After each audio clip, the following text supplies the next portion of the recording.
Well, that was a brutal loss for the Tampa Bay Buccaneers in primetime in Detroit for Monday Night Football. We thought maybe the primetime woes would go away after they pulled it out in Houston, and it's right back to it. Before we even get into the game, the 24-9 loss, losing Mike Evans for what Todd Bowles says likely the end of the year, towards the end of the year. He broke his collarbone. Typically with these types of injuries, it could be a 6 to 8 week type of deal if you don't need surgery. If you do need surgery, it's going to be about 12 weeks. If it's 12 weeks, you're looking at a return maybe wild card weekend in the playoffs. At some point in the postseason, surely possible. We're talking about maybe that Kalijah Cansey timeline. If it's not surgery, then, he could return before the end of the regular season. Obviously, that's the situation we're hoping for. I'm sure we'll get more information from Todd Bowles on Tuesday when he speaks with the media. If not Tuesday, maybe Wednesday. So we'll see what happens there. Either way, the Buccaneers are going to have to get through most of the regular season, if not all of it, without Mike Evans. And there is no replacing this guy. His 1,000-yard streak of 11 straight years comes to an end, so he will be tied atop the leaderboard with Jerry Rice, who has also done that. It's going to be the first time in his career he's never hit 1,000 yards in a season. It's a reminder of how tough it is to be healthy and things like this on a play where he's just going deep, trying to catch a ball, land the wrong way, how crazy things like that have never happened in his career. It's typically always been soft tissue, hamstring type of stuff. But certainly that locker room is gutted for him. Baker Mayfield was gutted for him after the game. And you can't replace him on the field. Chris Godwin Jr. is still working himself back from the injury he had last year on Monday Night Football, the same exact week, Week 7.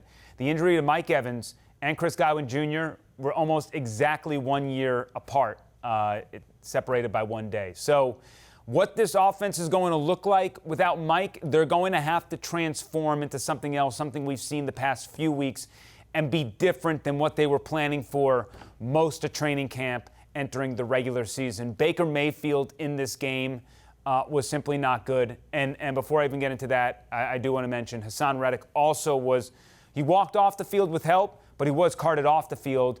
We didn't get an update on what his status is moving forward. I highly doubt he's going to be able to play in New Orleans this weekend. So that also is a really tough blow because Anthony Nelson, while a serviceable rotational piece, he's not able to do some of the things that Reddick can do with pressures, and there is no replacing Hassan Reddick and Yaya Diaby on this defense. So that really needs to be a short-term issue, or it's going to be a long-term problem for the Buccaneers as these problems are creeping up. Cody Malk, Ko Kieft, Kalijah Cansey, Luke Gedeke, we don't know when he's going to be back. Jalen McMillan hasn't played a snap of football yet. We don't know when he's going to be back. Chris Godwin Jr. is dealing with his own thing. Bucky Irving's been out the last few weeks. Baker Mayfield he said after the game he was hurting, but he'll be ready to go on Sunday. He's dealing with his own stuff. So the injuries are mounting. It's not pretty, and they're facing a lot of adversity. So to be 5-2 at this point is pretty darn impressive, and I know fans are upset about that performance on Monday Night Football. It was not good. 58 total yards in the first half with a secondary from Detroit, which was completely depleted. I think they had one starting secondary piece from what was supposed to be Week 1 on that defense, and they just annihilated the Bucs. Can't wait to see the All-22 of how they really got into Josh Grizzard's head, but then also Baker Mayfield's head. He was 28 of 50. 28 of 50. That is bad. Like, Baker Mayfield was probably played the worst game we have ever seen Baker Mayfield play in a Buccaneers uniform. And I don't think that's being hyperbolic. It was just super ugly offensively. We had receivers running into each other multiple times, running wrong routes. I don't know if the environment got to them. They've played in that environment before. I don't know if the Lions just had a great scheme this time around, similarly to what the Bucs did last year to Detroit offensively when they went in there and forced them into 1 of 7 from the red zone. But, both of these teams were horrific on third down. I think the Buccaneers were 4 of 16. 4 of 16 on third down, and the Lions were 3 of 13. Both teams had a couple of turnovers. The Lions' offense didn't look great, to be honest, but they started the game fast with a touchdown.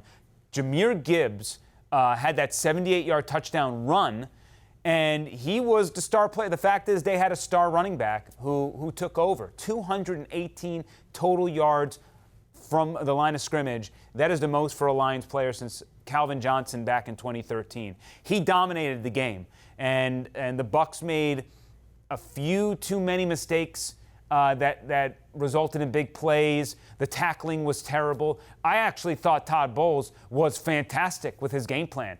I thought they had an A-plus game plan, and the players just didn't come out and play. I don't know what Josh Grizzard did offensively. I got to look at the tape. But I thought what the Buccaneers were doing defensively to really stymie a great quarterback in Jared Goff, I thought that was excellent. And there were just some things that they didn't play an A game. They didn't play a B game or a C game. So in the end, they're 5-2, fourth in the NFC. They head to New Orleans. You win that game, you're 6-2 entering the bye week. If I asked any Buccaneers fan entering the season, if I told you were going to be 6-2, even 5-3, even if it doesn't work out on Sunday, entering the bye week, you're in great shape. The Buccaneers have put themselves into great shape. Obviously, the Saints are not a good team, so you want to take care of that opponent, especially in division. But you got to hope they give it their all and they bounce back. So it'll be interesting to what we see in a bounce-back performance. We've seen it once before against, coming off that Eagles game. They responded in excellent fashion, at least offensively in Seattle, not so much defensively speaking. Let's see what happens on the road once again for this team. But certainly injuries are going to be a big talking point all week. And my final message is sort of, we can't throw out 6 weeks of action just because this game looked bad. Every team is going to have a game like this throughout the season. Some of them are able to find a way to win, and the Buccaneers have done that a lot this season. They weren't able to do it Monday Night Football, but we'll see what happens moving forward as this team is still atop the division and has everything they want to do right ahead of them.